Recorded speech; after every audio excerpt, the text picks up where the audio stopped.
everyone, here with a layout for the Spiegel Mom Scraps design team. I'm flipping through my June 2019 Traveler's Notebook and basically just looking for the next page that needs to get done. This is one of the projects that I'm working on finishing up in 2024. That's kind of my goal for this year, is to finish up a bunch of these projects. So I did a little flip through so you can see there's not too much left in this particular notebook. And I was kind of thinking like I would pick the page that I wanted to do, but honestly, I just need to get them done. So I'm going to go to this one here. The left side is a different picture and different event from the right side, but that's totally okay. I'm going to make them two separate layouts, but I'm going to give them similar elements, so it kind of makes it a little bit quicker for me to put them all together. So I'm popping into my How to Kill a Kit with Style kit. This is a new kit. This quarter just started, so this one is for April, May, and June, and the theme of the kit was to build it around something older in your stash, an older collection, an older designer, that kind of thing. I don't really have a lot of full collections from when I first started scrapbooking. I was kind of just picking up bits and pieces and putting my own things together. And so I built my kit just basically by going through my stuff and picking out some of my oldest stash. So I've got stuff in there from 2007, 2009, 2011, lots of stuff from 2013. That seemed to be a big scrapbooking year for me. I think that was the first year that I went ahead and subscribed to Studio Calico. And so I had a whole bunch of stuff from that year. I think I also got the Black Friday deals, like every one of them in 2013. So, yeah, I had a lot of papers especially, and a few little bits and bobs from 2013 as well. So that is what my kit is basically focused on, is all of those older things. And I think the trick for me for this quarter is really going to be taking all of those different papers and all of the different elements and finding ways to put them all together, because they aren't from one single designer or one single collection. And so I think that that'll be kind of fun, pulling out the elements that kind of match or different themes and that type of thing and making them all work together. And then I do plan to insert a bunch of newer stuff. I didn't put that into my kit. I kind of feel like that will be the part of each layout that will maybe be a little bit more spontaneous or depend on the series or, you know, which design team I'm creating for. And so that'll be a bit of the fun element, is kind of taking that older stuff and how can I mix a few newer items into it to really kind of give it some new life, a breath of fresh air kind of thing. So one of the fun things that I found when I was going through my older stash is a whole bunch of doilies, like a ton of doilies, different sizes and styles and from different manufacturers and all that kind of fun stuff. And so I thought I would put a bunch of those into my kit and kind of bring back the doily trend, at least for the next couple of months. And so since I'm doing pictures about food, I thought doilies kind of work really good for that. So I pulled out some doilies to go on each side. I pulled out a piece of paper from Simple Stories to go on this left-hand side here. I thought it matched the cake really well. It has these pretty little flowers on it in the pinks and greens, which is exactly what that cake is that I made. And then on the right-hand side, I pulled out a Studio Calico paper, and it's got more of the greens in it because I thought it kind of, to me, it has that like element when you're plating food and you add a touch of green, like some, mint leaves or something like that to garnish your food. It kind of makes the food just pop a little bit.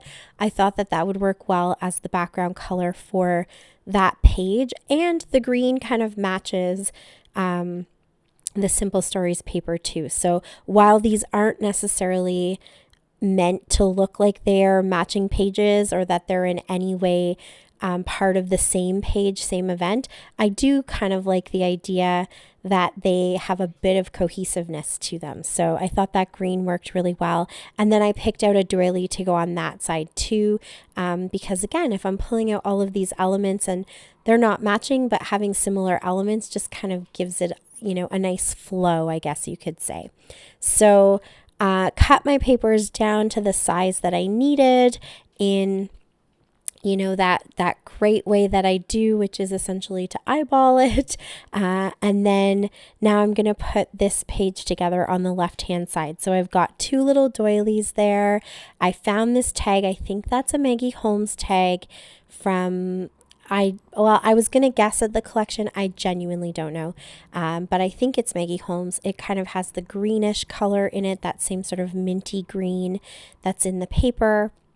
I used some old basic gray alphas to put my title, which says first birthday.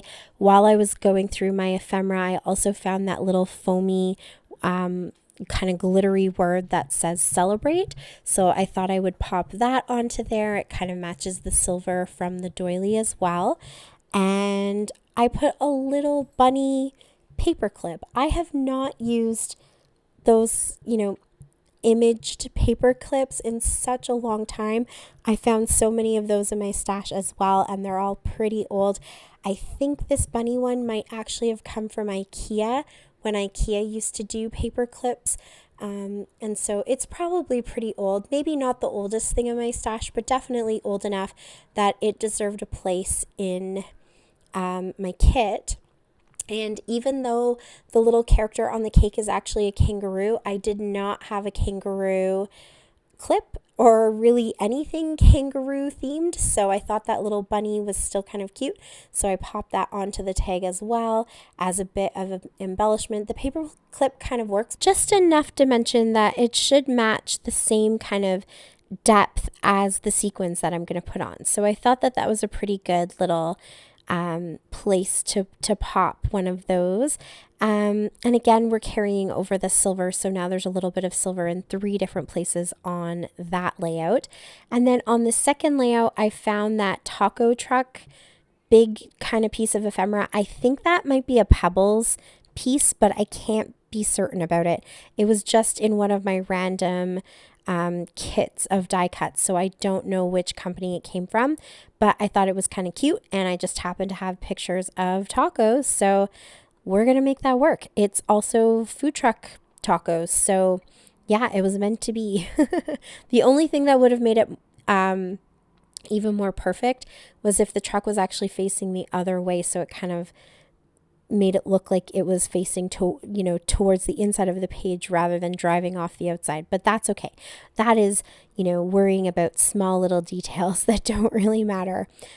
So again, I pulled out some alphas. These are from the same page. So those basic gray alphas, it's big 12 by 12 pieces of paper with 2 different colors on it, but they're the same font. I don't know if every page is the same font, but on this particular page, they're both the same font, just 2 different colors. So I pulled out the gray ones to use on the right-hand side, and then those pink ones on the left-hand side.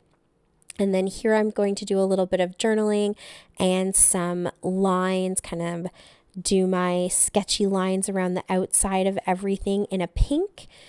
Just to make it something a little bit different. And then on this layout, I don't need to really put any journaling. I put a little tab up above the food truck, and so I'm just going to write the word work so that you can read that as work food truck day, and that's pretty much all the journaling I need. It's self-explanatory, and so I just found this really pretty green marker or green pen, and that's what I'm going to use to do my sketchy line on the outside of that one. It's pretty subtle. You can't really see it as well as the pink, or if I had done it in black, but I think it looks really nice, and it just adds a little something because I'm not doing a ton of embellishing. That's the one thing about Traveler's Notebooks that I really have to pay attention to, is making sure I don't make any of the pages too thick because my notebooks just don't stay together. And this one, it's actually doing pretty good. It's pretty flat. I don't think it needs a lot of adjusting or extra help. And so I certainly didn't want to create that problem where it didn't exist already. So yeah, I kept the embellishments down to a minimum, but I think the pages both look really good. They look really finished, and all I'm going to do now is pop a couple of sequins onto them to kind of give them a little shine. So on this right-hand side, or sorry, on the left-hand side here, I'm using the Mama Time sequins. There's these really pretty kind of pinkish, shiny ones, like almost mirrored shiny ones. And then there's these little yellow ones. I thought the yellow might be a nice contrasting color, and the pink ones kind of match the pink already in the picture. And then I have these little flat backed pearls in a really soft kind of baby pink as well. So I'm going to pop one of those into each of these little clusters just for like a different texture. And then on the other side, I'm going to go with the Dink April sequins mix, which is lots of greens and just a pop of blue. It's a pickleball reference. And so I'm going to use two different colors of the green ones. The biggest ones I'm using, they're the same style of sequins as the pink ones on the other page. So that kind of matches and brings that cohesiveness again to the two pages. And then I'm also going to use a little green flat backed pearl sticker to kind of finish off those little clusters. And that's it. That is my layout for today, or my two layouts, I guess I should say. The link is down below to go find the Spiegel Mom Scrap store. And you can use my discount code JEN15 to save 15% off of your purchase. So go have fun, do a little bit of shopping, subscribe if you haven't already, and I will see you guys again soon. Until next time, happy scrapping. Bye.